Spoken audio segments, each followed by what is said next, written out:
In my last video, you may remember that I went through my cleaning, organizing, and decluttering books. Hi guys, welcome to my channel. I'm Melinda, plain and simple. I cleared out almost the whole shelf. I still need to go through these 3 binders, but after doing that, that made me think, I was not using them. Maybe I've got some other books around my house that I'm not using. So I went looking in my shelves, and I'll show you what I found. I looked around and I found a few things, and then a couple days later I went and looked and found some more. And I cleaned out a shelf and a half, plus a few more books on another shelf and some more books from down in the basement. So I think I have 33 books here. Last time I cleared out 32. 7 of them I put aside because I'm going to use them possibly for a crafty idea. So that's a lot of books that I'm clearing out just in a couple of weeks.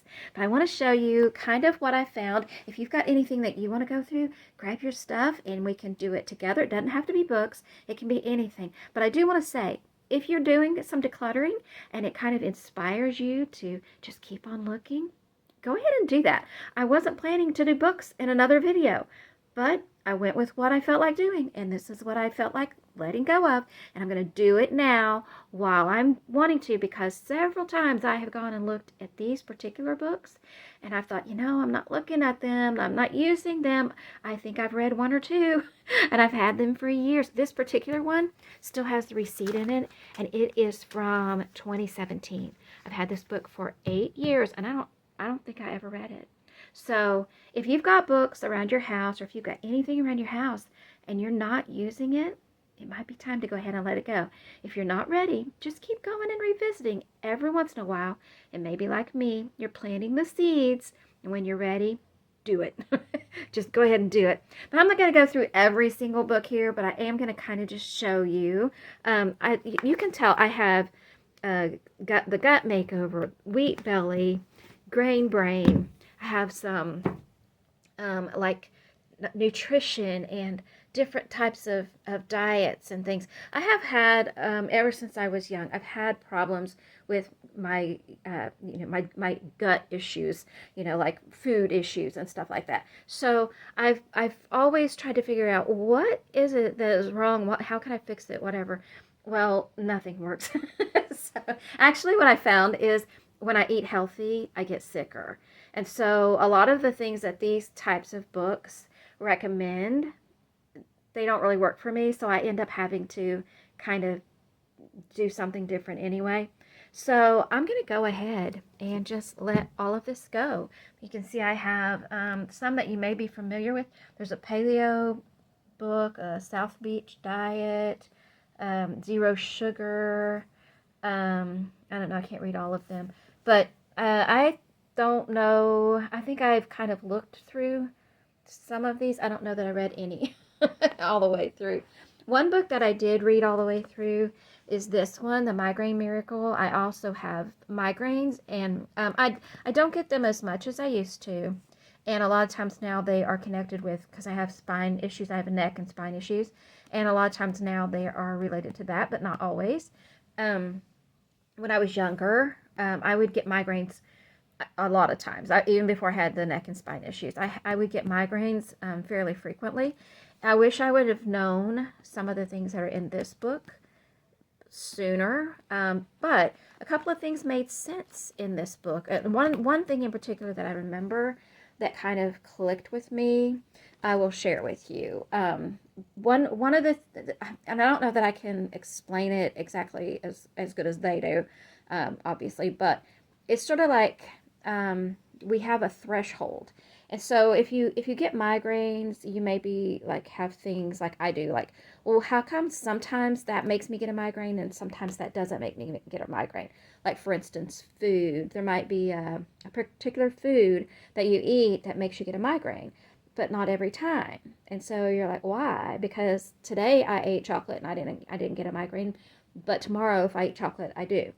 Well, the way that this book explains it is that we have a threshold. And so you start out with your, I think they use like a basket as their example. But you start out with this basket of stuff, and then so if you have stress, that's a migraine trigger. for some people. If you, chocolate, even chocolate can help and it can hurt. So if you have chocolate or caffeine, that might be a trigger for you. Maybe you're around smells that are a trigger for you. And so with each one of those things that goes in, if you get up, you can get all the way up to your threshold and be fine. But let's say last night you didn't get enough sleep also. And that might be just enough when you eat that food that is a trigger for you, or you get a little bit of stress that's a trigger for you. That's just enough to put you over your threshold. And so that's what happens. And so, say you start out with your basket and you're filling it up, and you have that same food, but you don't go over the threshold, but you had a good night's sleep the night before. So you didn't have all those, you had something wasn't in your basket, so it didn't put you over your threshold.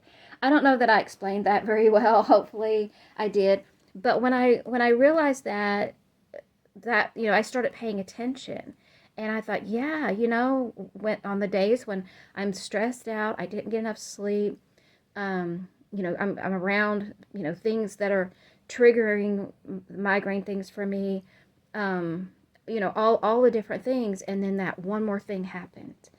And then that's when the migraine happens. And so that made sense. That's the one thing I took from this book. But I did read this one, and it did that did make sense to me. So I started trying to pay attention, making sure I got enough sleep, because at least that was one thing maybe I could take off my plate. Or if I didn't get enough sleep, then I would be more careful with the things that I was eating. Because you can't always control the smells you're around. You can't always control when there's going to be stress.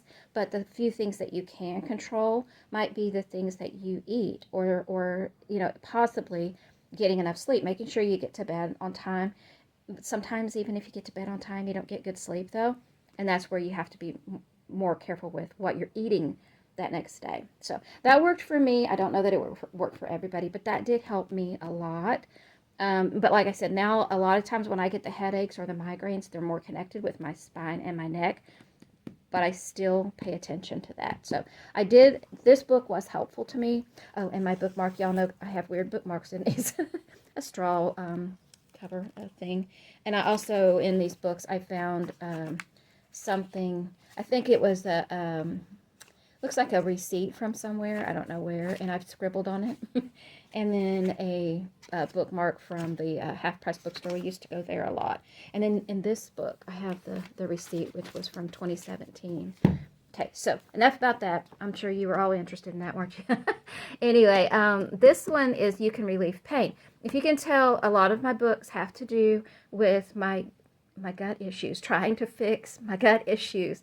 Because I knew that my diet had some relationship to how I was feeling, and I had learned that it can affect migraines. So a lot of what I was doing was trying to find out, how do I eat, what do I eat, and then over time I realized what my body needs is not typical, because when I eat the healthy foods, like I said, I always get worse. So I have other issues that are related in there. But anyway, so I got this one because I had a lot of pain. I was trying to figure out how to do it without having to take pain medicine, like ibuprofen or acetaminophen, aspirin, whatever. It's like I would rather do it without having to take all that stuff. So I got this book. I actually don't know if I ever read it though, to be honest with you. Probably should, but I haven't, and I've had it for years, so I'm just going to go ahead and let it go. It's something I can Google probably. And then over here, because I got to the menopause year, so there's the hormone connection, the savvy woman patient, and the ultimate guide to women's health. So I was trying to figure out, like all the women things. So you can kind of tell by my books what I was interested in at different times. And then we have these things. I was always looking for things that were like positive type of thinking. Sorry, I had my finger over the microphone there. I was always trying to find positive thinking, affirmations, and stuff like that. And so I had the Don't Sweat the Small Stuff. So this one's Don't Sweat the Small Stuff. It's all small stuff. And this one's with your family. And this one is in love.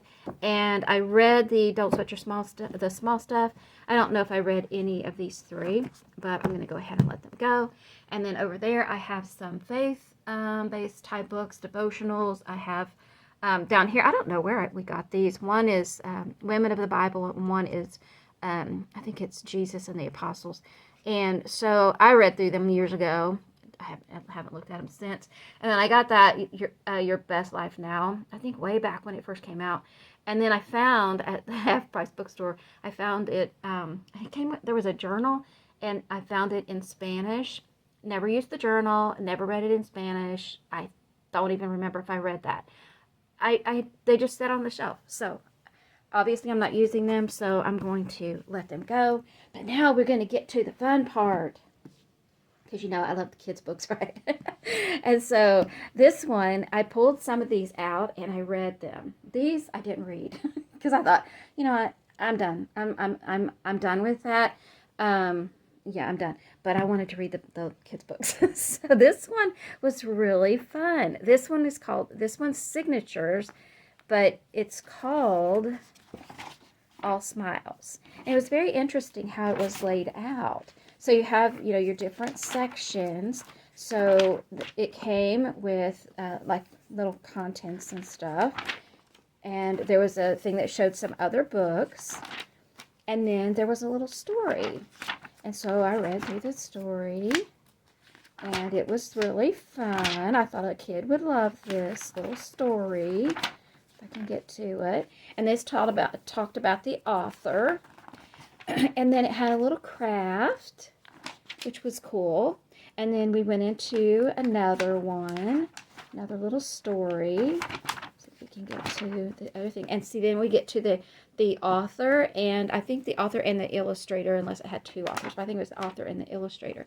And then I think this was a little poem by Ogden Nash. It's called The Dog. The truth I do not stretch or shove when I state the dog is full of love. I've also proved by actual test a wet dog is the lovingest. So if you get your dog wet, it's gonna come up and love on you because it's gonna get you all wet, right? And then let's see. So there was a little another little craft there, and then it had a section where it talked about actual animals, so pets. So I just thought this was a really cool little book. And a kid would love it, probably grade school, I'm thinking. So that was cute. I liked it a lot. Now this one I like the pictures in more than the story. I thought the pictures were rather fun. But it's about a little girl, and she goes in her playroom, and she has adventures with her toys. And then at the end, they fall asleep. So they play till they go to sleep. So that one's cute. And then this one is Jeff Foxworthy, and it's called Silly Street.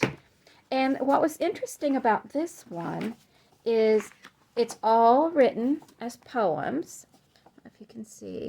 So This Way to Silly Street is the first one. But if you looked at it and you took off the title of the poems, it's basically a whole story about this place, Silly Street.